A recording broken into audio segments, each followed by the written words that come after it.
Audio clip number 30، اس میں آپ قرآن پاک کی سورہ بقرہ کی آیت نمبر 87 سے لے کر 89 تک کی تلاوت، ترجمہ اور تفسیر صراط الجنان سنیں گے۔ بسم اللہ الرحمن الرحیم۔ ترجمہ، اللہ کے نام سے شروع جو نہایت مہربان رحمت والا ہے۔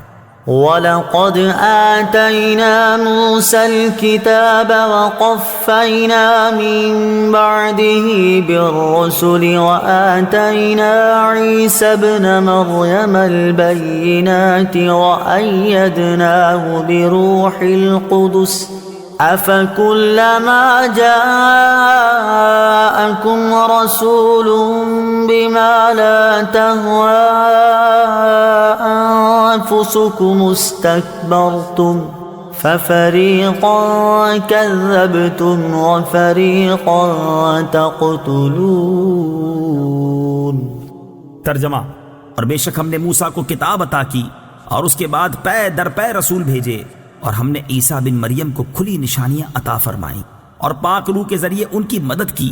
تو اے بنی اسرائیل، کیا تمہارا یہ معمول نہیں ہے کہ جب کبھی تمہارے پاس کوئی رسول ایسے احکام لے کر تشریف لایا جنہیں تمہارے دل پسند نہیں کرتے تھے تو تم تکبر کرتے تھے، پھر ان انبیاء میں سے ایک گروہ کو تم جھٹلاتے تھے اور ایک گروہ کو شہید کر دیتے تھے۔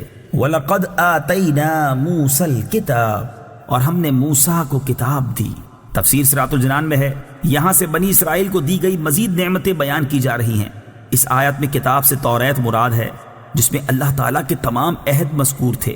ان میں سب سے اہم عہد یہ تھے کہ ہر زمانے کے پیغمبروں کی اطاعت کرنا، ان پر ایمان لانا اور ان کی تعظیم و توقیر کرنا، جیسا کہ سورہ مائدہ آیت نمبر 21 میں مذکور ہے۔ وَقَفَّيْنَا مِن بَعْدِهِ بِالرُّسُلِ، اور اس کے بعد پے در پے رسول بھیجے۔ تفسیر صراط الجنان میں ہے، حضرت موسیٰ علیہ السلام کے زمانے سے حضرت عیسیٰ علیہ السلام تک متواتر انبیاء کرام علیہ السلام آتے رہے۔ ان کی تعداد 4000 بیان کی گئی ہے۔ یہ سب حضرات موسیٰ علیہ السلام کی شریعت کے محافظ اور اس کے احکام جاری کرنے والے تھے، اور چونکہ ہمارے آقا خاتم الانبیاء صلی اللہ تعالی علیہ وآلہ وسلم کے بعد نبوت کسی کو نہیں مل سکتی، اس لیے شریعت محمدیہ کی حفاظت و اشاعت کی خدمت علماء ربانی اور مجددین کو عطا ہوئی۔ آتینا عیسی ابن مریم البینات، عیسیٰ بن مریم کو ہم نے نشانیاں دی۔ ان نشانیوں سے مراد حضرت عیسیٰ علیہ السلام کے معجزات ہیں، جیسے مردوں کو زندہ کرنا، اندھوں اور برس والوں کو صحت دینا، پرندوں کی صورتوں میں جان ڈال دینا، غیب کی خبریں دینا وغیرہ، جیسا کہ سورہ آل عمران کی آیت نمبر 49 میں ہے۔ وَأَيَّدْنَاهُ بِرُوحِ الْقُدُسِ، اور پاک روح کے ذریعے اس کی مدد کی۔ روح القدس سے حضرت جبریل امین علیہ السلام مراد ہیں کہ وہ روحانی ہیں اور ایسی وحی لاتے ہیں جس سے دلوں کو حیات یعنی زندگی ملتی ہے۔ حضرت جبرائیل علیہ السلام کو حضرت عیسیٰ علیہ نبینا علیہ السلام کے ساتھ رہنے کا حکم تھا۔ حضرت عیسیٰ کے آسمان پر اٹھائے جانے تک حضرت جبرائیل علیہ السلام سفر و حضر میں کبھی آپ سے جدا نہ ہوئے، اور حضرت جبرائیل کی تائید حضرت عیسیٰ علیہ السلام کی بہت بڑی فضیلت ہے۔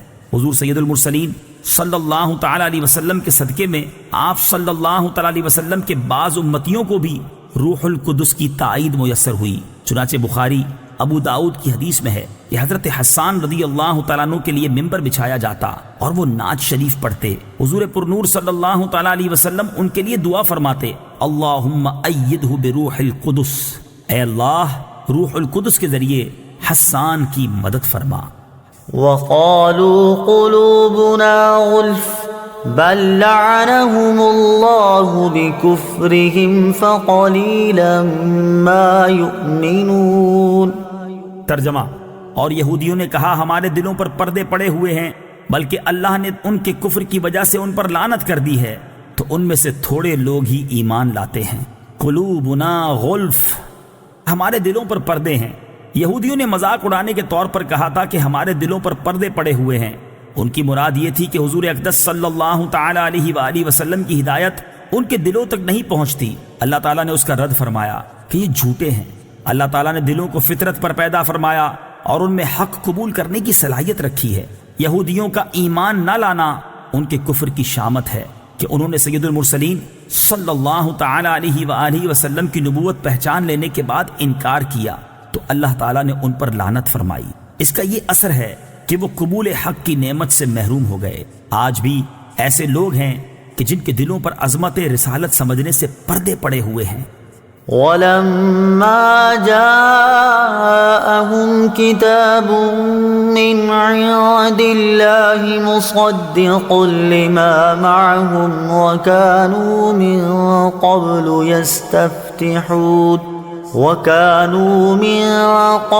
يَسْتَفْتِحُونَ عَلَى الَّذِينَ كَفَرُوا فَلَمَّا جَاءَهُم مَّا عَرَفُوا كَفَرُوا بِهِ فَلَعْنَةُ اللَّهِ عَلَى الْكَافِرِينَ۔ ترجمہ: اور جب ان کے پاس اللہ کی وہ کتاب آئی جو ان کے پاس موجود کتاب کی تصدیق کرنے والی ہے، اور اس سے پہلے یہ اسی نبی کے وسیلے سے کافروں کے خلاف فتح مانگتے تھے، تو جب ان کے پاس وہ جانا پہچانا نبی تشریف لے آیا تو اس کے منکر ہو گئے، تو اللہ کی لعنت ہو انکار کرنے والوں پر۔ مصدقن، تصدیق کرنے والی۔ تفسیر صراط الجنان میں ہے، قرآن پاک گزشتہ کتابوں کی تصدیق کرنے والی کتاب ہے کہ وہ کتابیں اللہ تعالیٰ کی طرف سے ہیں۔ نیز ان کتابوں نے قرآن کے نازل ہونے کی خبر دی تھی، قرآن کے آنے سے وہ خبریں سچی ہو گئیں۔ ما عرفو، جانا پہچانا نبی۔ تفسیر صراط الجنان میں ہے، شان نزول۔ امام الانبیاء صلی اللہ تعالی علیہ وآلہ وسلم کی تشریف آوری اور قرآن کریم کے نزول سے پہلے یہودی اپنی حاجات کے لیے حضور پرنور صلی اللہ تعالی علیہ وآلہ وسلم کے نام پاک کے وسیلے سے دعا کرتے اور کامیاب ہوتے تھے، اور اس طرح دعا کیا کرتے تھے: اللہم افتح علینا وانصرنا بالنبی الامی، یا رب ہمیں نبی امی کے صدقے میں فتح و نصرت عطا فرما۔ اس آیت میں یہودیوں کو وہ واقعات یاد دلائے جا رہے ہیں کہ پہلے تم ان کے نام کے طفیل دعائیں مانگتے تھے، اب جب وہ نبی تشریف لے آئے تو تم ان کے منکر ہو گئے۔